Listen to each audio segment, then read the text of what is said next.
నమస్కారం. ప్రతిధ్వనికి స్వాగతం. రైల్వే మన దేశానికి జీవనాడి. కానీ ప్రయాణికులు అంతే సురక్షితంగా గమ్యస్థానాలకు చేరుతున్నారా? ఇదే $1 మిలియన్ ప్రశ్న. యలమంచిలి వద్ద టాటా ఎర్నాకుళం ఎక్స్ప్రెస్లో అగ్నికీలలు రైల్వే భద్రతపై మరోసారి ఆందోళనలు రేకెత్తించాయి. 2 బోగీలు పూర్తిగా దగ్ధమయ్యాయి. విజయవాడకు చెందిన చంద్రశేఖర్ సుందరం అనే 70 ఏళ్ల వృద్ధుడు ప్రాణాలు కోల్పోయాడు.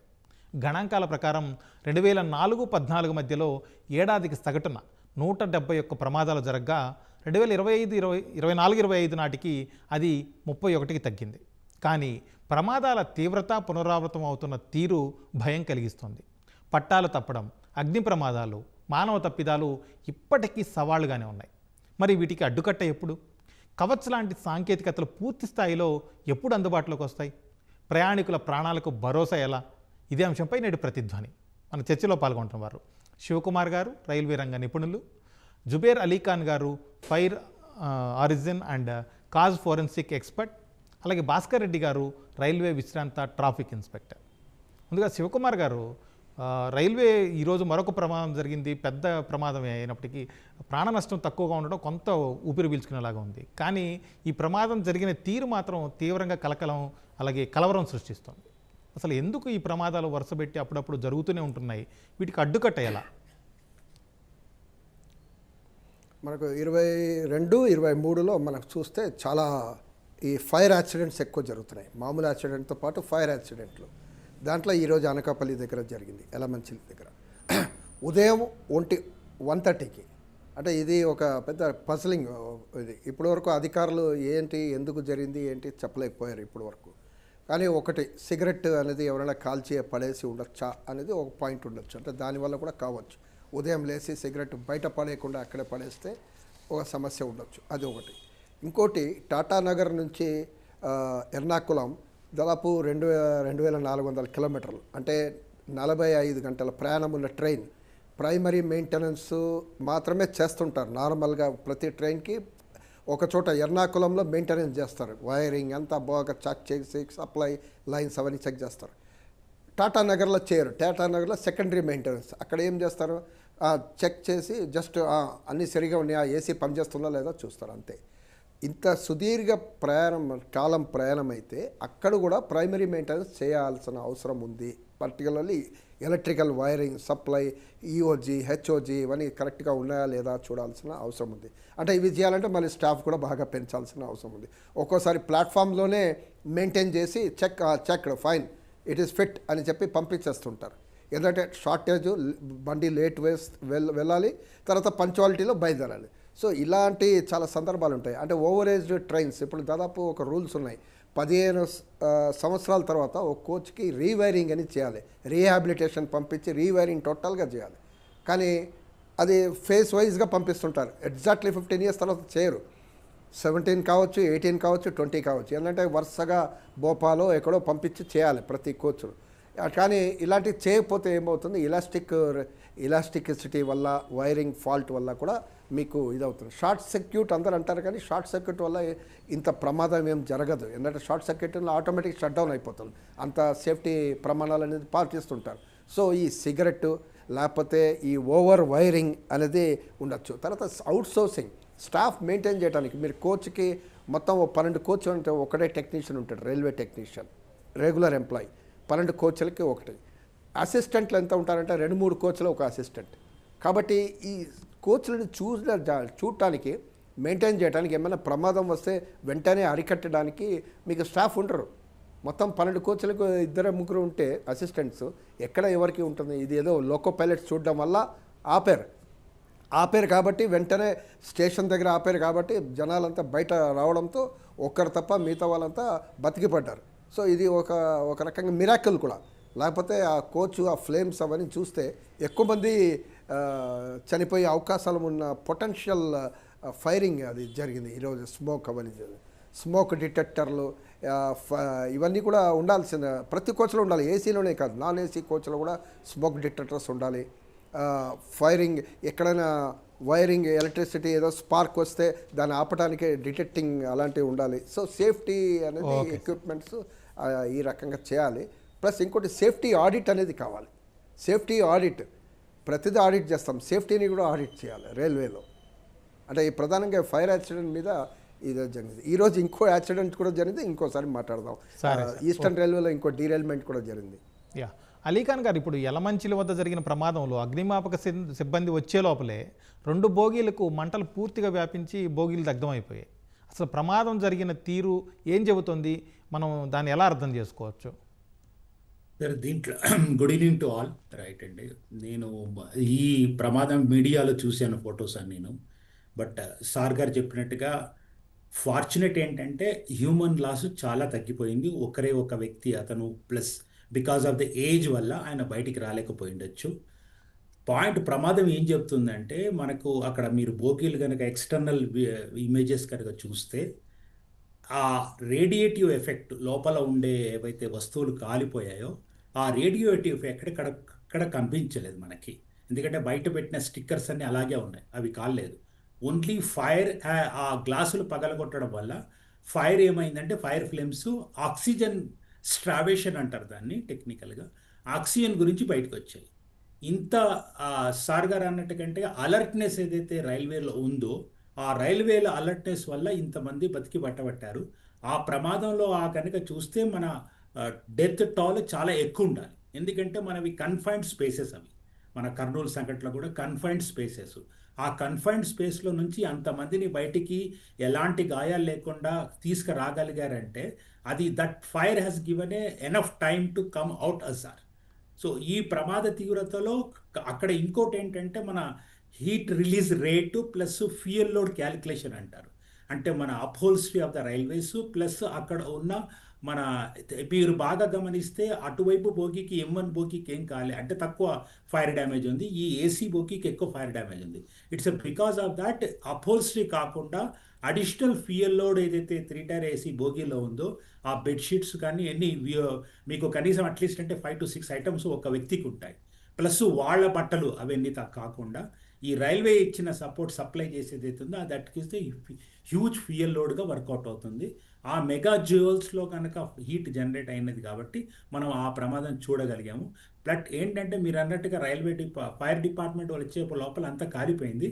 బట్ ఈ రైల్వే స్టాఫ్ ఏదైతే అలర్ట్నెస్ వల్ల we could able to save lot of human loss. అది ఓకే సార్.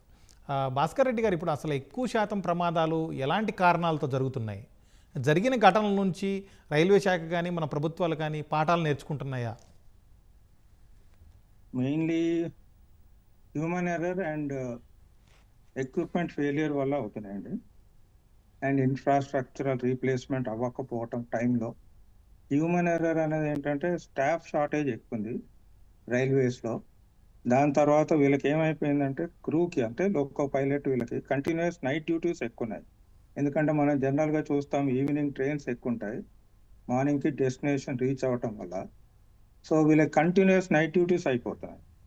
అదొక మెయిన్ ప్రాబ్లం అవుతుంది. ఫిజికల్గా కూడా స్ట్రెస్ ఎక్కువ అయిపోయింది వాళ్ళకి. తర్వాత ఇప్పుడు ఏంటంటే హై స్పీడ్ కూడా పెంచారు, ఇప్పుడు ట్రైన్ స్పీడ్ అన్ని పెంచారు.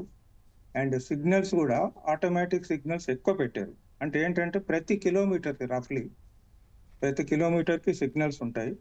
వీళ్ళు 100 kmph పోవటము, కంటిన్యూస్ లోకో మానిటరింగ్ చేస్తూ సిగ్నల్ని కూడా మానిటర్ చేయటం అనేది చాలా ఇబ్బందికరమైన పరిణామం అది. సో వాళ్ళు చేస్తూ ఉన్నారు, కానీ వాళ్ళకి ఎయిడ్గా ఏంటంటే ఎలక్ట్రానిక్ డివైసెస్ 3 kilometers ముందు ఏ సిగ్నల్ ఎట్లా ఉంది, ఏ కండిషన్లో ఉంది, ఆ డిస్ప్లే ఒకటి వాళ్ళకి అమర్చగలిగితే వాళ్ళ స్ట్రెస్ స్ట్రెయిన్ కూడా తగ్గుతుంది. వాళ్ళు ఏంటంటే సేఫ్టీ మెజర్స్ మీద కూడా కాన్సన్ట్రేట్ చేయగలుగుతారు. ఇప్పుడు ఏమైపోయిందంటే సిగ్నల్ ఆల్మోస్ట్ 3-4 minutesలో ప్రతి సిగ్నల్ పాస్ అవుతున్నారు. దానివల్ల వాళ్ళకు కూడా స్ట్రెస్ స్ట్రెయిన్ ఎక్కువ అయిపోతుంది. ఇంకోటి ఏంటంటే సిస్టమ్ ఫెయిల్యూర్, మన infrastructural equipment, signalling, track equipment, coaches, ఇవన్నీ ఓవరేజ్ వల్ల కూడా ప్రాబ్లం అవుతుంది.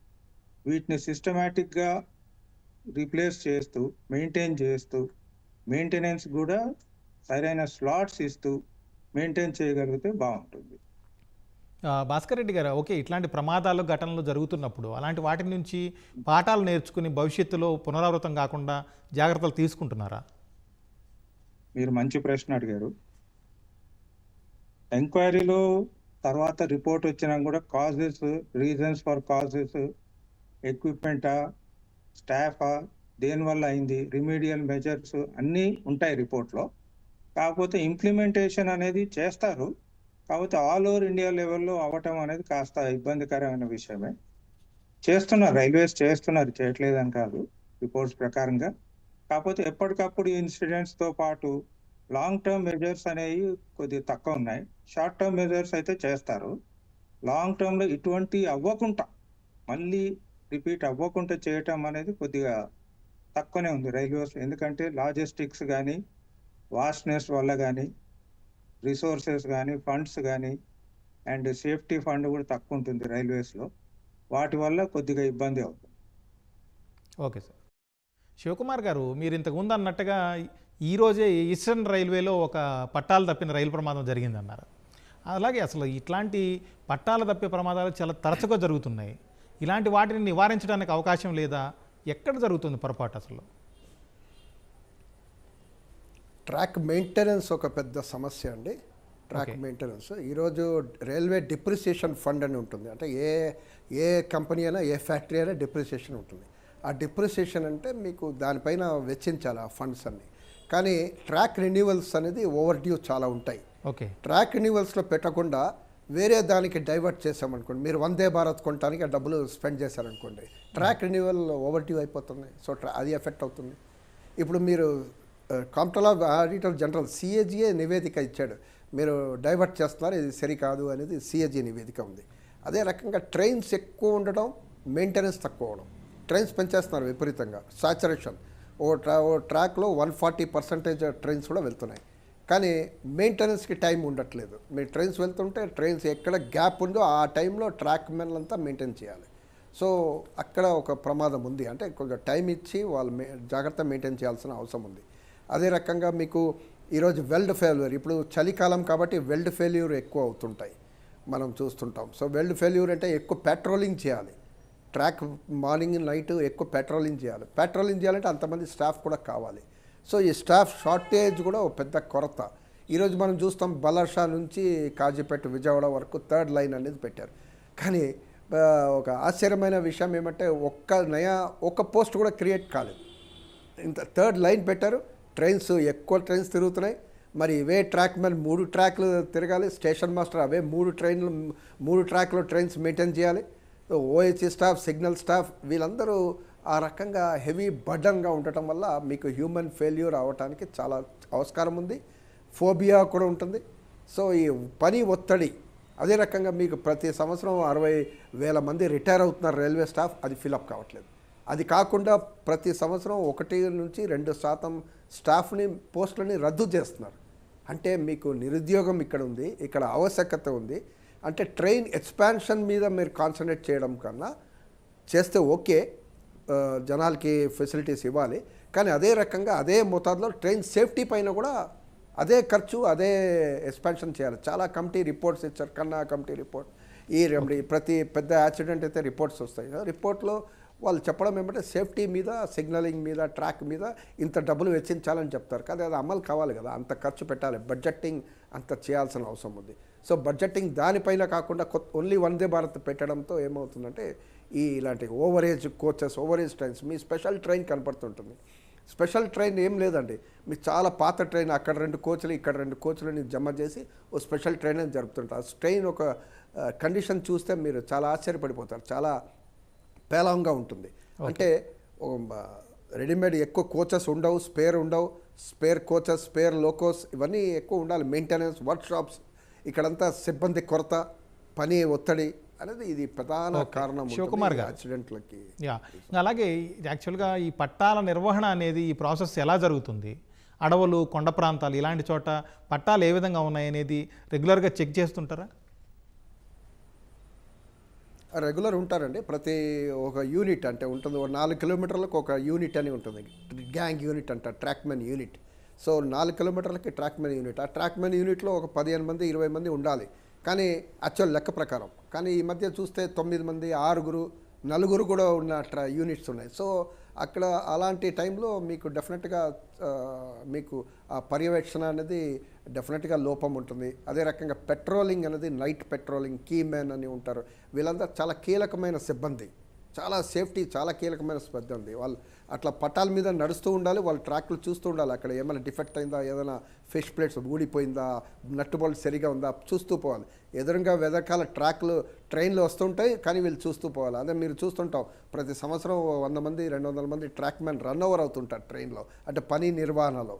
సో ఈ టైంలో మీరు స్టాఫ్ అనేది అంటే విపరీతమైన మీరు స్టాఫ్ పెంచాలి. ఇప్పుడు 11 lakhs ఏదైతే ఉందో ఇది సరిపోదండి, మీకు 16 to 17 lakhs అవసరం రైల్వే స్టాఫ్ ఈ రైల్వేని సరిగ్గా సేఫ్గా నడిపించాలంటే. అలీఖాన్ గారు, మొత్తం రైలు దుర్ఘటనల్లో అగ్ని ప్రమాదాలది 2వ స్థానంగా ఉంది. ఏ పరిస్థితుల్లో రైళ్లు అగ్నికి ఆహుతి అవుతుంటాయి, ఏ కారణంతో ఎక్కువగా నిప్పురాజుకునే అవకాశాలు ఉంటాయి? సార్, బేసికల్గా ఇక్కడ ఏది చూసినా, ఎక్కడ మనం మాట్లాడుకున్నా, ఎలక్ట్రిసిటీ ఎక్కడైతే ఉంటుందో అక్కడ ఫైర్ రిస్క్ ఆల్వేస్ ఉంటుందండి. ఇప్పుడు ఎలక్ట్రిసిటీ తోటి మా ట్రైన్ లైటింగ్ సిస్టమ్ కానీ, ఎయిర్ కండిషనింగ్ సిస్టమ్ కానీ, ఆ లోపల ఉన్న ఇంటి మా పవర్ సప్లై స్విచ్చెస్ కానీ ఇవన్నీ నడవాలి. కాబట్టి ఎలక్ట్రిసిటీ జనరేషన్లోనే జాగ్రత్తలు తీసుకోవాలి. మెయిన్గా ఈ ట్రైన్ ఏంటంటే ఇది ఐసోలేటెడ్ బోగి కాబట్టి ఆ దాంట్లో ఏదైతే ట్రైన్కి జనరేషన్ అవుతుందో ఆ పవర్ సప్లై జనరేట్ అయ్యేటప్పుడు బోగి కింద ఎలక్ట్రికల్ కనెక్షన్ జనరేటర్ ఉంటుంది, అంటే అది ఆల్టర్నేటర్ అంటారు. ఆల్టర్నేటర్ సప్లై తీసుకొని ఏసీ సప్లై జనరేట్ చేసి మళ్ళీ దాన్ని కన్వర్ట్ చేసి డీసీలో కన్వర్ట్ చేసి బోగీలోకి ఇస్తారు. ఇక్కడ మెయిన్ ఫస్ట్ రీజన్ ఏంటంటే అండి, ఈ బోగీలో సార్ ఇంతకుముందు అన్నట్టుగా 350 కిలోమీటర్స్ 400 కిలోమీటర్ కంటిన్యూస్గా రన్ చేసినప్పుడు అక్కడ బోగీస్ కనుక ఆ యాక్సెస్ కనుక కరెక్ట్గా మెయింటెనెన్స్ కొరబడితే ఓవర్ హీట్ అయ్యి పక్కనున్న గ్రీస్ అంటుకుంటుందండి. అలా అంటుకొని మళ్ళీ పక్కనున్న కంబస్టివ్ మెటీరియల్ అంటుకొని బోగీలోకి మంటలు వస్తాయి. ఇక్కడ మాత్రం అలా కనిపించలేదు, ఎందుకంటే ఆ ప్యాటర్న్ ఫైర్ డైనమిక్స్ కనుక స్టడీ చేస్తే అలా అనిపించలేదు. రెండో పాయింట్ ఏంటంటే ఈ రాడ్ అండ్ బైండ్స్, మన క్లీన్నెస్ చాలా ఇంపార్టెంట్. కానీ ఇప్పుడు most of the railway stations cleaning అన్నీ అవుతున్నాయి. స్టిల్ ఆ ఎలుకలు ఏదైతే బైట్ చేస్తాయో ఎలక్ట్రికల్ వైర్ని, అది that also can lead to A high resistance అంటారు దాన్ని. High resistance, high electricity flow of electrons, కాబట్టి అక్కడ కూడా ఓవర్ హీట్ అయిపోయి అది ఇగ్నైట్ అయ్యే ప్రాబ్లం ఎగ్జిస్ట్ ఉంటుందండి.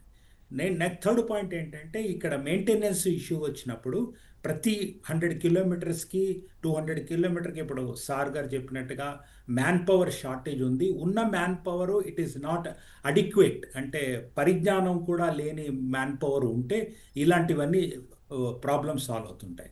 ఇంకో టెక్నికల్ ప్రాబ్లం ఏంటంటే ప్రస్తుతానికి ఏదైనా ఒక లైట్ ఫెయిల్ అయినా, ఒక ఫ్యాన్ ఫెయిల్ అయినా, ఏసీ ఫెయిల్ అయిపోయినా అక్కడ టెంపరీ ఫ్యూజెస్ పెట్టి ఆ సర్క్యూట్ని ఎనర్జైజ్ చేస్తారండి. ఆ రేటింగ్ ఆఫ్ ద ఫ్యూజెస్ కూడా కరెక్ట్ రేటింగ్ లేకపోతే, ఆ పెట్టే వాళ్ళకి ఆ పరిజ్ఞానం లేకపోతే, that also one of the cause.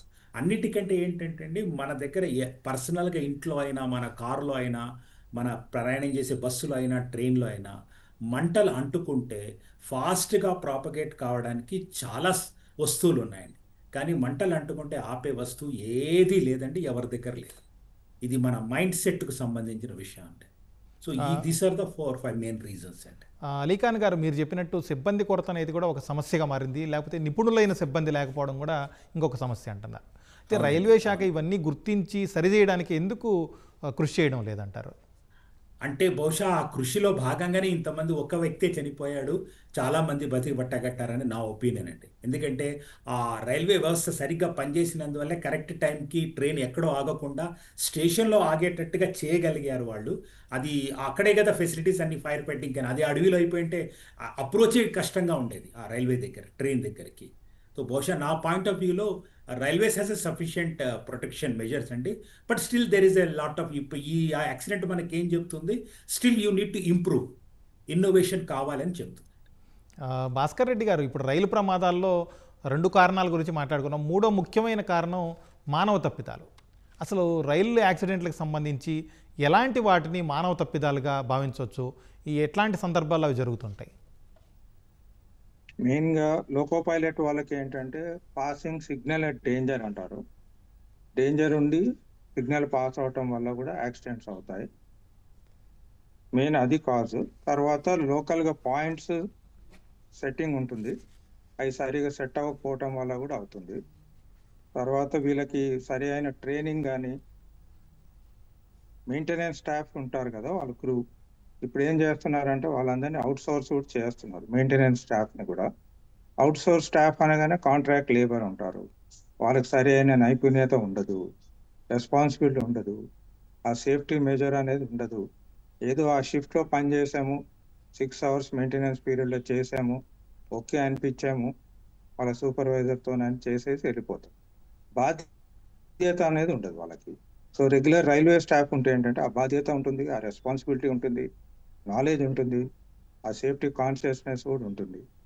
తర్వాత నేను చెప్పినట్టుగా ఈ లోకో క్రూకి ఇబ్బంది చాలా అవుతుంది. హై స్పీడ్ వల్ల నెంబర్ ఆఫ్ సిగ్నల్స్ ఎవ్రీ 2-3 మినిట్స్కి సిగ్నల్ పాస్ అవుతూ ఉంటారు.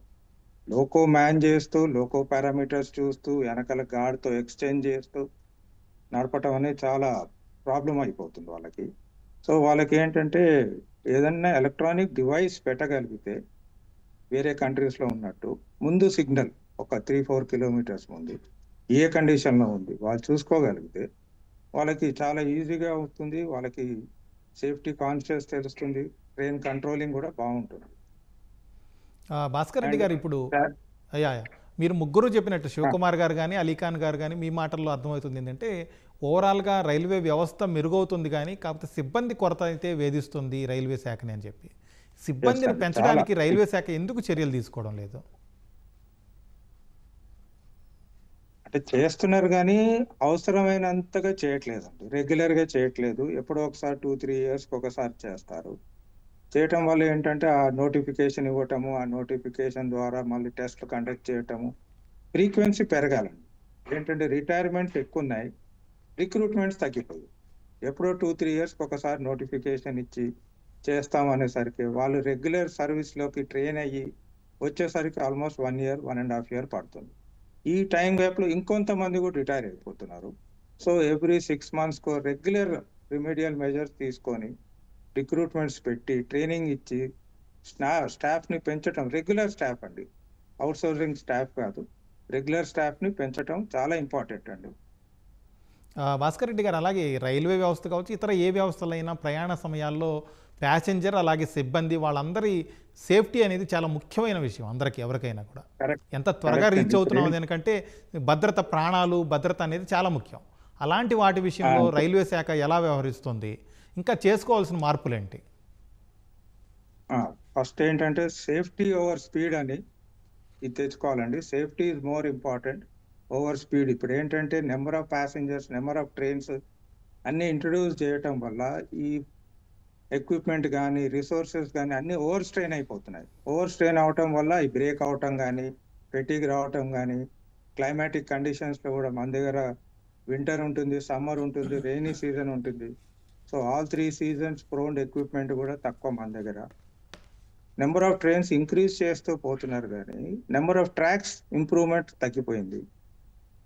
అండ్ మెయింటెనెన్స్ కూడా మోర్ ట్రైన్స్ అవ్వటం వల్ల వాళ్ళకి టైం స్లాట్ ఇవ్వట్లేదు మెయింటైన్ చేయటానికి. కానీ సిగ్నల్స్ కానీ, ట్రాక్ కానివ్వండి, కోచెస్ కానివ్వండి, స్ట్రెస్ ఎక్కువ అయిపోయింది వాళ్ళకి.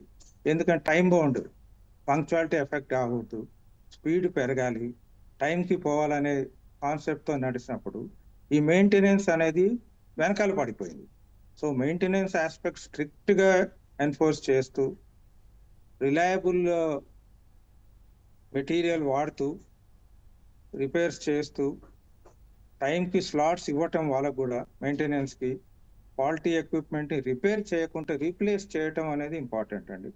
రిపేర్ అనేది టెంపరీ మెజర్, రీప్లేస్మెంట్ అనేది పర్మనెంట్ మెజర్. శివకుమార్ గారు, ఇప్పుడు స్వదేశీ పరిజ్ఞానంతో రూపొందించిన కవచ్ వ్యవస్థని ఈ 2025 చివరి నాటికల్లా హై డెన్సిటీ రూట్లన్నింటిలోని అప్లై చేయాలి, దాన్ని అమలు చేయాలి అని చెప్పి నిర్ణయించారు. కానీ అది వాయిదా పడుతూ వస్తుంది, కారణాలు ఏంటి? మన రిపోర్ట్లో చూసాం, ఈ ఇయర్ చేయలేకపోయాం, 2026లో చేస్తాం అనేది చెప్తున్నారు.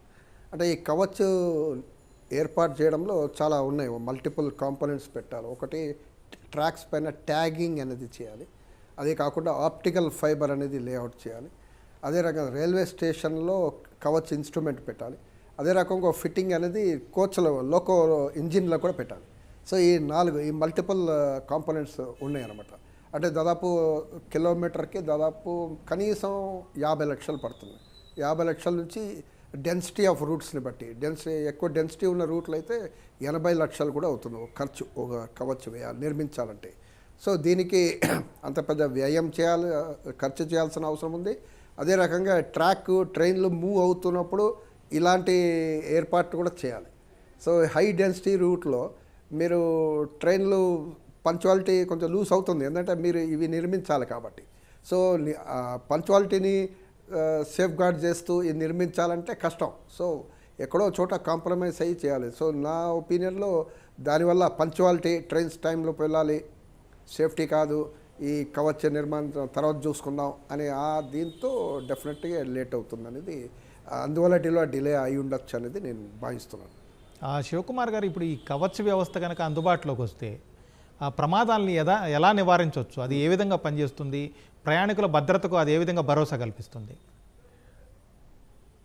ఒకటి ఇంతకుముందు చెప్పినట్టు లోకో పైలట్స్ చాలా అలర్ట్గా ఉండాల్సిన పరిస్థితి. ఎవరి 2 మినిట్స్కో సిగ్నల్ వస్తుంటుంది. 2 చోట్ల 4 చోట్ల సిగ్నల్, ప్రతి ఆయన ట్రాక్లోనే కాదు పక్కన ఉన్న 3 ట్రాక్లో సిగ్నల్స్ కూడా చూడాల్సిన పరిస్థితి. సిగ్నలే కాకుండా పక్కన ఏమైనా ఇంతు వెళ్తుందా, ఏది ట్రాక్లో ఏమైనా సమస్య ఉందా అవి కూడా చూడాలి. అంటే లోకో పైలట్కి ఎన్ని బాధ్యతలు అనేవి ఉంటాయి. ఇలాంటి టైంలో ఈ హెడ్ ఆన్ కొల్యూషన్స్ని అవాయిడ్ చేయడానికి కవచ్ పనిచేస్తుంది. ఎందుకంటే అలర్ట్ చేస్తుంది, వెంటనే బండిని ఆటోమేటిక్ ఆపేస్తుంది. కవచ్ వల్ల మీకు వెంటనే బండి ఆగిపోతుంది. సో హ్యూమన్ ఫెయిల్యూర్కి తావు లేకుండా ఈ సిస్టమ్ పనిచేస్తుంది. సో ఇలాంటిది అవసరం, ఈ టెక్నాలజీ అనేది అవసరం. ఎందుకంటే ఓవర్ స్ట్రెయిన్డ్ పైలట్ని మీరు ఈ రకంగా కాపాడాల్సింది. ఇంతకుముందు చెప్పారు, భాస్కర్ రెడ్డి గారు కూడా చెప్పారు, వీళ్ళంతా కంటిన్యూస్ నైట్ డ్యూటీస్ ఇవన్నీ కూడా పనిచేస్తున్నారు కాబట్టి స్ట్రెయిన్ అనేది ఎక్కువ ఉంటుంది. మన పైలట్స్ చూసాం, కంటిన్యూ వీక్లీ 2 నైట్స్ 4 నైట్స్ పనిచేస్తున్నారు. దానివల్ల యాక్సిడెంట్లు అవుతాయి అనేది పైలట్స్కే చెప్పినప్పుడు లోకో పైలట్స్ కూడా ఇదే వర్తిస్తుంది. కాబట్టి ఈ కవచ్చు, లోకో పైలట్ వర్కింగ్ ఇవన్నిటిని కూడా మెరుగుపరచాలంటే వ్యాకెన్సీస్ కూడా ఫిలప్ చేయాలి. ఈరోజు లోకో పైలట్ వ్యాకెన్సీస్ చాలా ఉన్నాయి అన్నమాట. వీళ్ళకి ఒక టైం అనేది ఉంటుంది, 16 అవర్స్ పని చేయాలా, 18 అవర్స్ పని చేయాలా అని కూడా ఉంటుంది. 20 అవర్స్ కూడా పనిచేస్తుంటారు లోకో పైలట్స్ గుడ్స్లో అయితే. తర్వాత ఈ ఎక్స్ప్రెస్ పైలట్స్కి అయితే ఏ బండి వెళ్ళాలి వాళ్ళకే తెలియదు. రేపు మీరు చార్మినార్ బండి ఎక్కాలంటారు, తర్వాత లేదంటే చెన్నై బండి ఉంది, దీనికి మనుషులు రాలేదు, సో ఇది ఎక్కండి అంటారు. సో మారిపోతుంటాయి. సో ఈ లోకో పైలట్స్కి ఆ రకంగా వాళ్ళకి డైలీ వర్కింగ్ ఉంటుంది, క్యాలెండర్ రెస్ట్ ఉండదు, క్యాలెండర్ లీవ్ అనేది కూడా లేదు, వాళ్ళకి రెస్ట్ లేదు. సో ఇలాంటి పరిస్థితుల్లో ఈ లోకో పైలట్స్ పనిచేస్తున్నారు. సో ఈ కవచ్ అనేది హ్యూమన్ ఫెయిల్యూర్ని అవాయిడ్ చేయడానికి ఉపయోగపడుతుంది, హెడ్ ఆన్ కొల్యూషన్స్. శివకుమార్ గారు, మీరు అన్నట్టుగా ఇప్పుడు ఈ కవచ్ వ్యవస్థ భారతదేశం అంతా చూస్తే ఎంత శాతం రైళ్ల ట్రాకులకు సంబంధించి రూట్లలో అందుబాటులో ఉంది? అలాగే లోకో పైలట్ల సమస్యని తీర్చడానికి రైల్వే శాఖ ఏమైనా చర్యలు తీసుకుంటుందా? నెంబర్ ఆఫ్ అవర్స్ తగ్గించి వాళ్ళ డ్యూటీలు కరెక్ట్గా అమలు చేసి కొత్తగా భర్తీ చేయడానికి ఎందుకు చర్యలు తీసుకోవట్లేదు? ఎక్కడ లోపం ఉందంటారు? లోకో పైలట్స్ వాళ్ళ డిమాండ్ ఉంది, అలా 6 అవర్స్ డ్యూటీ చేయాలనేది ఒకటి. అదే రకంగా 8 hours duty, 10 hours working rule. Goods డ్రైవర్కి అయితే 10 అవర్స్ అనేది ఉంది, కానీ వాళ్ళు 15 అవర్స్ 16 అవర్స్ కూడా పనిచేస్తుంటారు. అదే రకంగా వాళ్ళు ఇంటికి వస్తే దాదాపు 60 గంటలు 70 గంటలు కూడా అవుతుందన్నమాట. 3 రోజుల తర్వాత ఇంటికి వస్తుంటారు. సో ఇలాంటి పరిస్థితుల్లో లోకో పైలట్స్ పనిచేస్తారు. దీనికి ఏమంటే క్లియర్ అండి, వ్యాకెన్సీస్ని ఫిలప్ చేయాలి. వ్యాకెన్సీలే కాకుండా ఇప్పుడు ఉన్న పోస్టులు కాకుండా మీరు ఫ్యూచర్లో మీరు ప్లాన్ చేయాలి. ఇప్పుడు 3వ లైన్ వేస్తున్నారండి, 3వ లైన్ వేస్తే మీకు అంచనా ఉండాలి, 3వ లైన్లో ఇంకా ట్రైన్ నడిపితే దానికి ఇన్ని ట్రైన్స్, ఇంతమంది లోకో పైలట్లు, అసిస్టెంట్ లోకో పైలట్లు అవసరం అనేది మీకు అంచనా ఉండాలి. సో వరుసగా రన్నింగ్ ప్యానల్ లాగా ఒక పెట్టాలి. అంటే వ్యాకెన్సీ వచ్చినప్పుడు తర్వాత మీరు ఇండెంట్ వేసి ఆర్ఆర్బి ఎగ్జామ్ కండక్ట్ చేసి వాళ్ళు ఎప్పుడో రిజల్ట్ ప్రకటించి తర్వాత మీకు వాళ్ళు ట్రైనింగ్ దాదాపు 1 year 1.5 year ట్రైనింగ్ తర్వాత వాళ్ళు వస్తే ఇంత టైం గ్యాప్ 4-5 years అవుతుంది గ్యాప్.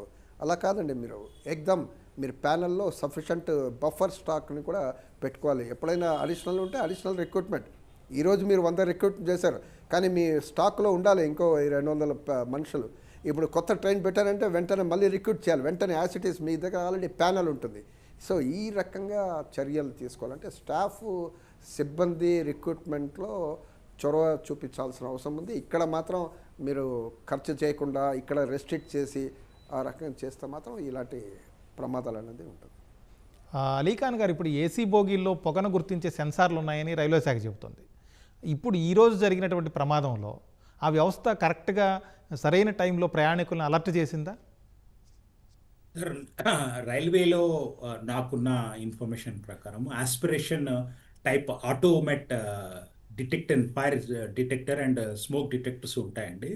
అవి ఏమవుతాయంటే హ్యూమన్ ఇంటర్వెన్షన్ లేకుండా, అలర్ట్నెస్ లేకపోతే బండికి అది న్యూమెటిక్ సిస్టమ్ ఫెయిల్ చేసేసి ఎక్కడంటే అక్కడ ఆపేస్తుంది. సో బహుశా ఈ అలర్ట్నెస్ రావడానికి, లోకో పైలట్ గుర్తించడానికి, ఈ బండి స్టేషన్ చేరుకోవడానికి ఆ వ్యవస్థ బాగా పనిచేసింది. అంటే చాలామంది బయటికి వచ్చేసారు కాబట్టి ఆ వ్యవస్థ చాలా బాగా పనిచేసిందని నేను అనుకుంటున్నాను. బట్ స్టిల్ అది వ్యవస్థ పనిచేసిందా లేదా అంటే ఆ బోగీని మొత్తం ఫోరెన్సిక్ స్టడీ చేస్తే కానీ మనకు ఆ క్లారిటీ రాదు. బట్ ఆటోమేటిక్ ఆస్పిరేషన్ సిస్టమ్ ఏదైతే స్మోక్ డిటెక్టర్స్ ఉన్నాయో, ఆ ఫైర్ డిటెక్టర్స్, అవి బాగా పనిచేసాయి కాబట్టి మనకు ఈ రిజల్ట్ అవుట్కమ్ చాలా తక్కువ క్యాజువాలిటీలో కన్క్లూడ్ చేయగలిగాం అనమాట. నా పాయింట్ ఆఫ్ వ్యూ ప్రకారం అది పనిచేస్తుంది sir. That is what working efficiently. Okay, Ali Khan గారు, ఓకే, ఆ వ్యవస్థ పనిచేస్తుంది అనేది ఒకటి. ఈరోజు కొద్దిగా ప్రమాదాన్ని, ప్రాణ నష్టాన్ని అయితే తప్పించగలిగారు కానీ ప్రమాదాన్ని ఆపలేకపోయారు. కానీ ఇప్పుడు మీరు కానీ, లేకపోతే భాస్కర్ రెడ్డి గారు కానీ, లేకపోతే మన శివకుమార్ గారు కానీ, ముగ్గురు చెబుతున్న దాంట్లో ఒకటే విషయం ఏంటంటే సిబ్బంది సమస్య అనేది చాలా ఎక్కువ ఉంది, కొరత ఉంది. దాన్ని భర్తీ చేయాలి, మరింత సఫిషియెంట్ సిబ్బంది ఉండాలి, అవసరమైతే బఫర్ కూడా పెట్టుకోవాలి. ఎప్పుడు అత్యవసరమైతే అప్పుడు కొత్తగా ట్రాకులు పెంచినప్పుడు, రైళ్లు వేసినప్పుడు దానికి తగిన సిబ్బంది రెడీగా ఉంటే అవసరమైనప్పుడు వాడుకోవచ్చు అని. కానీ రైల్వే శాఖ ఎందుకు మీనమేషాలు లెక్కిస్తోంది, ఎందుకు ఆలస్యం చేస్తుంది ఈ విషయంలో?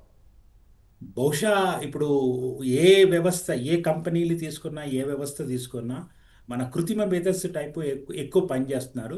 ఈ ఎప్పుడైతే మనం స్మోక్ డిటెక్టర్ గురించి మాట్లాడామో, there is a lot of improvement. అంటే ఇంప్రూవ్మెంట్ అంటే నార్మల్గా స్మోక్ డిటెక్టర్ వచ్చి అలారం సిస్టమ్ వచ్చే విధంగా కాకుండా అది link to the pneumatic system of the bogie, అంటే brake application and everything. So ఇలాంటి వ్యవస్థ మీద పనిచేసి సిబ్బందిని తక్కువ ఉపయోగించుకొని ఆర్థిక మీద కృత్రిమ మేధస్సు మీద ఎక్కువ ఆధారపడి చెయ్యాలని మరి వాళ్ళ లెక్కలు ఉన్నాయేమో, వాళ్ళు రీసెర్చ్ చేస్తున్నారేమో. మనం ఇప్పుడు వందే భారత్ కనుక మనం చూస్తే at par excellency in the infrastructure and the mechanical and electrical architect system ఇంటిగ్రేషన్లో అది మనకు బాగా క్లియర్గా కనిపిస్తుంది అక్కడ. బహుశా అలాంటి మీద పనిచేస్తున్నారేమో. సార్లు ఇద్దరు అన్నట్టుగా మ్యాన్ పవర్ కాకుండా correct man power, experience man power కావాలండి. ఆ పాయింట్తో నేను ఎక్కువ. బట్ రైల్వేస్ ఎందుకంటే కృత్రిమ మేధస్సు మీద ఎక్కువ పని చేసుకొని తక్కువ మానవ వనరులు ఉపయోగించుకుంటే బాగుంటుందన్న పాయింట్ మీద ఆలోచిస్తున్నారు. అలీఖాన్ గారు, ఓకే, మీరు చెప్పినట్టు టెక్నాలజీని వాడుకోవాలి, దాన్ని అభివృద్ధి జరుగుతున్న కొద్దీ ఇంప్లిమెంట్ చేయాలి. కానీ ఆ టెక్నాలజీని పూర్తి స్థాయిలో ఇంప్లిమెంట్ చేసే వరకు అయితే తగినంత సఫిషియెంట్ స్టాఫ్ అయితే ఉండాలి కదా? తప్పకుండా అండి. కానీ బట్ అక్కడ ఏంటంటే మనం ఇప్పుడు ఆలోచించాల్సింది ఏంటంటే ఆర్థిక వ్యయం గురించి, ఒక ప్రాఫిట్ అండ్ లాస్ గురించి. నాకు తెలిసినంత వరకు ప్యాసింజర్ ట్రైన్ రన్నింగ్లో రైల్వేకి ఎలాంటి లాభం ఉండదని నేను అనుకుంటున్నానండి. కాబట్టి అక్కడ వాళ్ళ పాయింట్ ఆఫ్ వ్యూలో ఆలోచిస్తున్నట్టున్నారు. కానీ మీరు అన్నట్టుగా అన్నిటికంటే ఏంటంటే సార్, మ్యాన్ పవర్ ఇప్పుడు రిక్రూట్ చేసుకుంటాం, వాళ్ళకి సార్ అన్నట్టుగా 1.5 year ట్రైనింగ్ అవుతుంది. బట్ ఆ 1.5 year అందరూ ఒకే రకంగా గ్రాస్ప్ చేసుకొని చేయగలుగుతారా అన్నది ఇంకో సమస్య అండి. అది ప్రాబ్లం అక్కడ. భాస్కర్ రెడ్డి గారు, ఇప్పుడు రైల్వే ట్రాకులు కావచ్చు, బోగీల్ని సరిగ్గా నిర్వహించకపోవడం వల్లే ప్రమాదాలు జరుగుతున్నాయని చెప్పి గతంలో కాగు కూడా నివేదికలు ఇచ్చింది. ఇలాంటి లోపాలు సరిదిద్దడానికి రైల్వే శాఖ ఎలాంటి చర్యలు తీసుకుంది? అంటే ఫస్ట్ ఏంటంటే షార్ట్ టర్మ్ మెజర్స్ అని ఉంటాయండి. ఇంటెన్సివ్ పెట్రోలింగ్ చేస్తారు, ట్రాక్స్ కానీ, కోచెస్ కానీ, సిగ్నలింగ్. తర్వాత ఈ ఆసిలోగ్రామ్ వ్యాన్ అని ఒకటి ఉంటుంది, ట్రాక్ మీద నడుపుతారు వాళ్ళు రెగ్యులర్గా షెడ్యూల్ ప్రకారము. దాంట్లో ట్రాక్ డిఫెక్ట్స్ ఏమైనా ఉన్నా కూడా తెలుస్తాయి. ఇప్పుడు ఏమైందంటే ట్రాక్లో రైల్ షార్టేజ్ ఉంది, సిగ్నల్లో ఎక్విప్మెంట్ షార్టేజ్ ఉంది, కోచెస్లో స్పేర్ షార్టేజ్ ఉంది. వీటి వల్ల ఏంటంటే టెంపరీగా అటెండ్ చేసి పంపిస్తున్నారు. లాంగ్ టర్మ్గా క్యాల్కులేట్ చేసి కోచెస్ కానీ, ట్రాక్ కానీ, సిగ్నల్ ఎక్విప్మెంట్ కానీ time bound with in a frame 1 year 2 year, ఒక లెంగ్త్, 1 kilometer, ఒక స్ట్రెచ్ ఆఫ్ ట్రాక్ అట్లా ప్లాన్ చేసుకుంటూ వెళ్తే అది సిస్టమేటిక్గా చేసుకుంటూ, వీటికి ఏంటంటే లైన్ బ్లాక్స్ అని ఉంటాయండి, అవి కూడా ఇవ్వాలి. లైన్ బ్లాక్స్ ఎందుకు ఇవ్వలేకపోతున్నారు అంటే ట్రైన్స్ ఎక్కువైపోయాయి, గూడ్స్ ట్రైన్స్ ఎక్కువైపోయింది, ఎర్నింగ్ కెపాసిటీ పెంచాలనే ఆకాంక్ష ఉంది రైల్వేకి, ప్రాఫిట్లో నడవాలని చూస్తున్నారు. సో దానివల్ల కొద్దిగా ఇబ్బంది అవుతుంది టైం స్లాట్స్ ఇవ్వటం కూడా. టైం స్లాట్స్ కూడా ఏమైపోయిందంటే మోర్ నెంబర్ ఆఫ్ ట్రైన్స్ వల్ల అడిక్వేట్ టైం వాళ్ళకి ఎంత కావాలో అంత ఇవ్వలేకపోతున్నారు. ఇస్తున్నారు కానీ అది సరిపోవట్లేదు. అండ్ వాళ్ళు ఏంటంటే trained technical skilled man power కూడా తగ్గిపోయింది మన రైల్వేస్లో. వాళ్ళ గివెన్ టైంలో కూడా మెయింటైన్ చేయలేకపోతున్నారు. భాస్కర్ రెడ్డి గారు ఇప్పుడు ఓకే మీరు కానీ అలీ ఖాన్ గారు అన్నట్టుగా ఏంటంటే వాళ్ళకి ప్రాఫిట్ కోసం చూస్తున్నారు, లేకపోతే ప్రయాణికుల్ని చేరవేయడం వల్ల తగిన ఆదాయం రావట్లేదు, దాన్ని తగ్గించుకోవడానికి ఈ విధంగా చేస్తున్నారన్నారు. కానీ ప్రయాణికుల భద్రత అనేది, ప్రాణాలు అనేది అత్యంత ముఖ్యం. వాటిని పణంగా పెట్టి, భద్రతను పణంగా పెట్టి ఆదాయం కోసం చూడడం కరెక్టేనంటారా? లేదండి, సేఫ్టీ డిపార్ట్మెంట్ అనేది రైల్వేస్లో ఉంది. వాళ్ళు ఫంక్షన్ చేస్తున్నారు, చూస్తున్నారు. కానీ resources, man power shortage, equipment failures ఇవన్నీ యాడ్ అవుతున్నాయి. ఉన్నది సేఫ్టీ డిపార్ట్మెంట్ ఉంది, వాళ్ళు ఫంక్షన్ చేస్తారు, రెగ్యులర్గా ఇన్స్పెక్షన్స్ చేస్తారు, పీరియాడికల్ మెయింటెనెన్స్ చేస్తారు. ఆర్ఓహెచ్ అని ఉంటుంది, పిఓహెచ్ అని ఉంటుంది, కోచెస్కి ట్రాక్ ఉంటుంది. ఈ మ్యాన్ పవర్ షార్టేజ్ వల్ల trained man power, skilled man power లేకుండా పోతుంది. తర్వాత ఈ ఫైర్ కోచెస్ అన్నాం కదా, ఇప్పుడు ఈ వచ్చిన కాన్సెప్ట్లో ఫైర్ రిటార్డెంట్ మెటీరియల్ అంటారు, అది వాడట్లేదు. ఫైర్ అంటుకునేలాగా మెటీరియల్ వాడుతున్నాము, అదొకటి. ఫైర్ రిటార్డెంట్ మెటీరియల్ వాడాలి.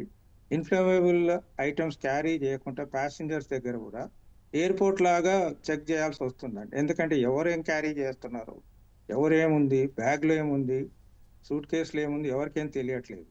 ఎందుకంటే మిస్క్రియంట్ యాక్టివిటీ కూడా ఎక్కువ ఉంది. ఎవడో మధ్యలో ఎక్కేస్తాడు, సిగరెట్ బీడీ తాగుతాడు, పడేసి వెళ్ళిపోతాడు, దానివల్ల కూడా అవుతుంది.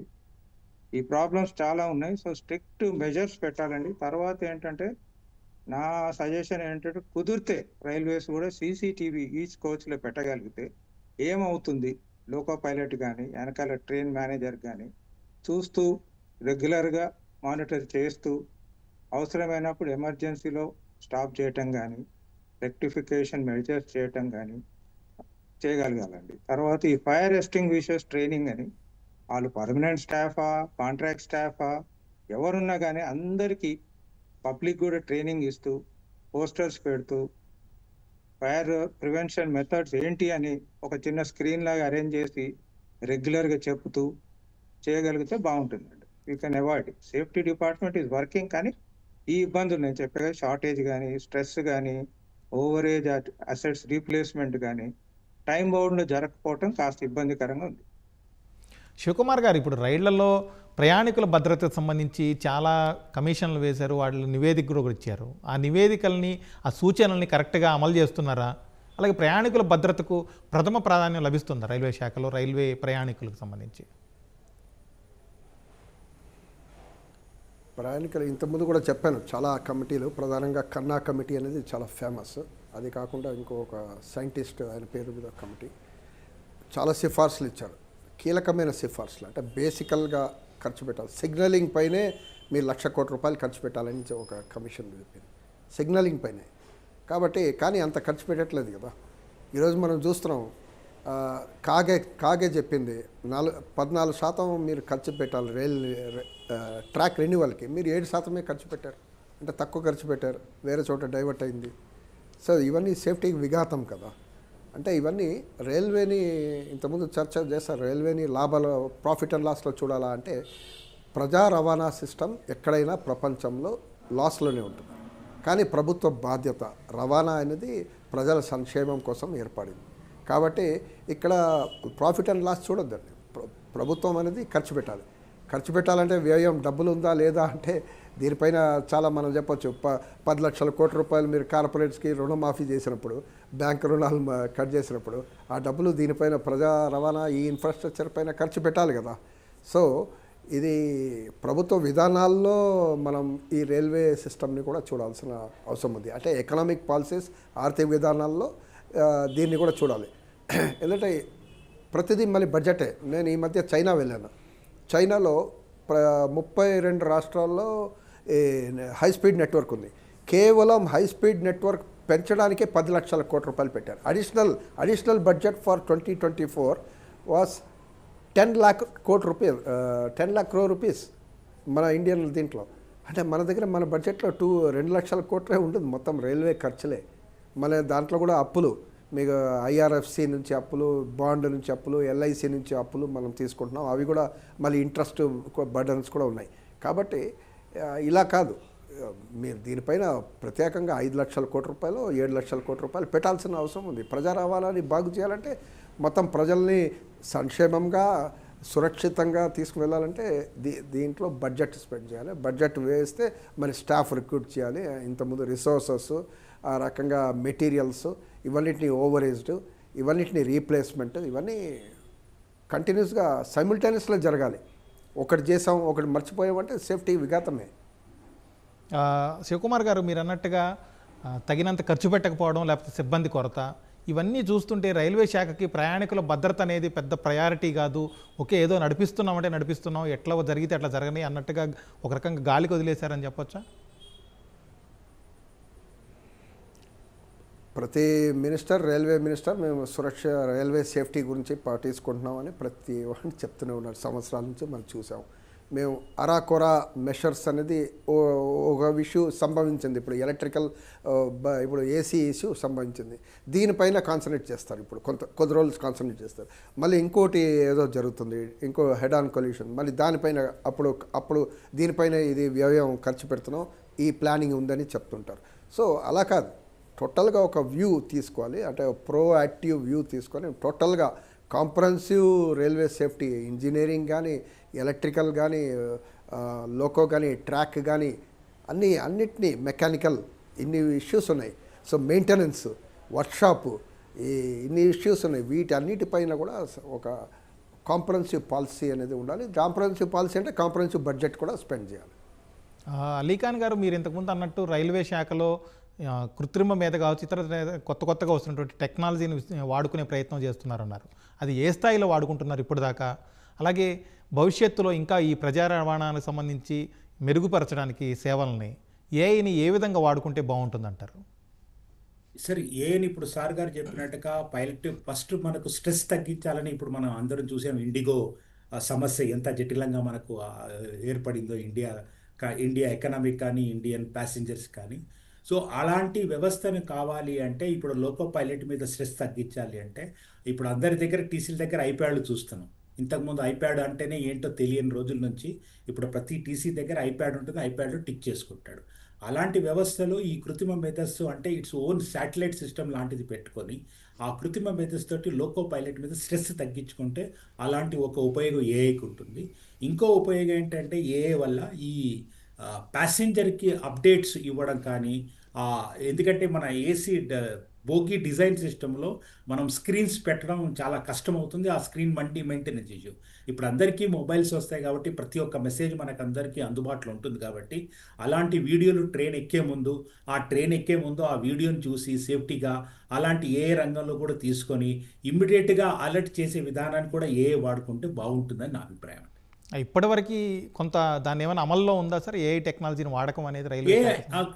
తప్పకుండా అమల్లో ఉందండి. అన్ని రకాలుగా, అంటే బహిర్గతం కాదు, ఎందుకంటే రైల్వే ఎంటిటీ కాబట్టి, కార్పొరేట్ ఎంటిటీ కాబట్టి అది బహిర్గతంగా చేసుకోరు. బట్ అన్ని వేళల్లో అన్ని చోట్ల మనకు సాధ్యం కాకుండా ఇన్వాల్వ్మెంట్ లేకుండా ఈ రోజు మాత్రం టెక్నాలజీ పనిచేయడం చాలా కష్టం అండి. భాస్కర్ రెడ్డి గారు, ఇప్పుడు రైలు ప్రమాదాల నివారణకు విధానపరంగా ఎలాంటి మార్పులు రావాలంటారు? ఉద్యోగాల భర్తీ కావచ్చు, శిక్షణ, లేకపోతే వాళ్ళకి అకౌంటబిలిటీ ఉండాలంటే ఇప్పటికిప్పుడు తక్షణంగా ఏం చేయాలంటారు? అంటే దీంట్లో 2 ఉన్నాయండి, short term, long term. Short term ఏంటంటే ఇమీడియట్గా ఈ మధ్య కూడా ట్రై చేశారు రైల్వేస్ రిటైర్డ్ ఎంప్లాయీస్ని కూడా తీసుకోవటానికి, ఇది షార్టేజ్ ఆఫ్ స్టాఫ్ ఓవర్కమ్ అవటానికి. కాకపోతే వాళ్ళు ఏజ్ బార్ అయిపోయి కూడా ఇబ్బంది పడుతున్నారు కాబట్టి వాళ్ళు కూడా అంత ముందుకు రావట్లేదు. లాంగ్ టర్మ్ మెజర్గా ఏంటంటే నేను ఇందాక చెప్పినట్టుగా రెగ్యులర్గా రిక్రూట్మెంట్ చేస్తూ పోవాలండి. ఏమవుతుందంటే మినిమం ఇన్ని వేకెన్సీస్ వచ్చాక అనలైజ్ చేసి అప్రూవల్స్ తీసుకొని మళ్ళీ నోటిఫికేషన్ ఇచ్చి రిక్రూట్మెంట్ చేసి ఇవన్నీ అయ్యేసరికి చాలా టైం పడుతుంది. సో ఆ ప్రొసీజర్స్ అన్ని కట్ షార్ట్ చేసి లోకల్గా రిక్రూట్మెంట్ చేయగలిగితే బాగుంటుంది. ఆల్ ఇండియా లెవెల్లో కాకుండా లోకల్గా కూడా తొందరగా ప్రాసెస్ అంతా ఫాస్ట్గా చేయటము. ఏంటంటే వేకెన్సీస్ కూడా నెక్స్ట్ 10 years ఏం రాబోతున్నాయి, ఎన్ని వస్తాయి, మనం రిక్రూట్మెంట్ ఎంతమందిని చేయాలి అని ప్లాన్ ప్రకారంగా ఇంప్లిమెంట్ చేయగలిగితే బాగుంటుందండి.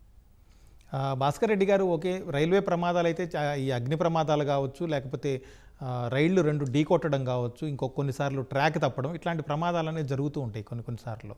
అలాంటి జరిగినప్పుడు ప్రయాణికులు ఏ విధంగా అలర్ట్గా ఉండాలి? వాళ్ళ ప్రమాదం నుంచి బయటపడాలంటే కనీసం ఒకవేళ వాళ్ళకు వీలు కుదిరినప్పుడు ప్రమాదం నుంచి తప్పించుకోవాలంటే ప్రయాణికులు ఎలాంటి అవగాహన కలిగి ఉండాలంటారు? అంటే ఇప్పుడు ఈ పర్టికులర్ కేసులో ఫైర్ అయినందుకు రీజన్స్ కూడా మనకు క్లియర్గా ఇంకా తెలియలేదు. So at least they should prevent carrying ఈ ఇన్ఫ్లేమబుల్ మెటీరియల్స్ కానివ్వండి, ఎవడన్నా బీడీ కానీ సిగరెట్ కానీ కోచెస్లో తాగుతుంటే వాడిని ఆపటం కానీ, పబ్లిక్ కూడా పార్టిసిపేషన్ ఉంటే రైల్వేకి హెల్ప్ అవుతుందండి. వాళ్ళకు కూడా కొంతమందికి ట్రైనింగ్ ఇవ్వచ్చు.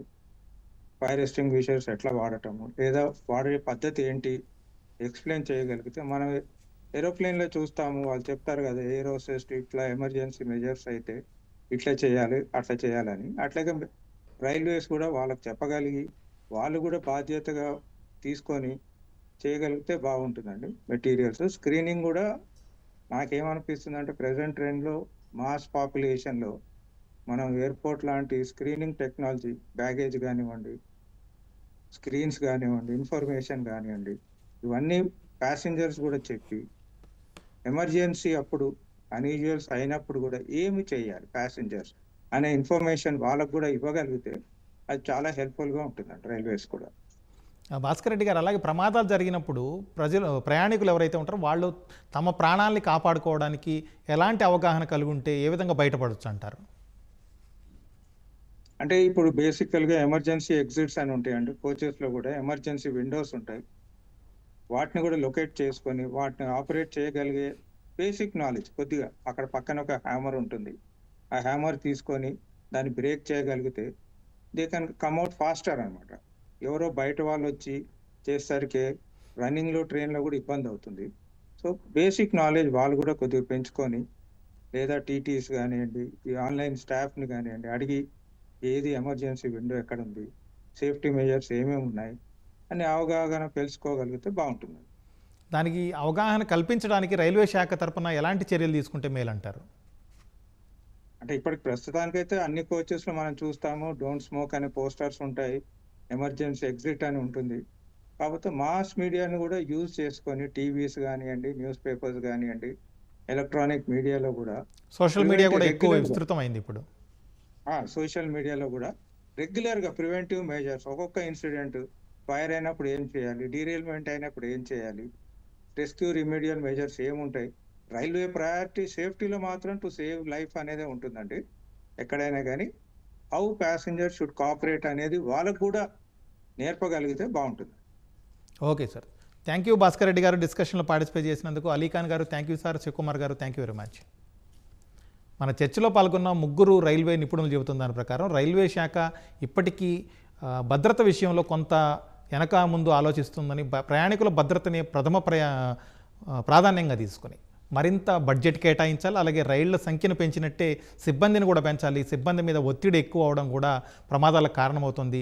వీటన్నింటిని తగ్గించి తగిన జాగ్రత్తలు తీసుకుని ప్రజా రవాణాని మరింత మెరుగుపరిస్తే ప్రమాదాలను నివారించవచ్చు, ప్రయాణికుల ప్రాణాలను కాపాడవచ్చు అని సూచిస్తున్నారు.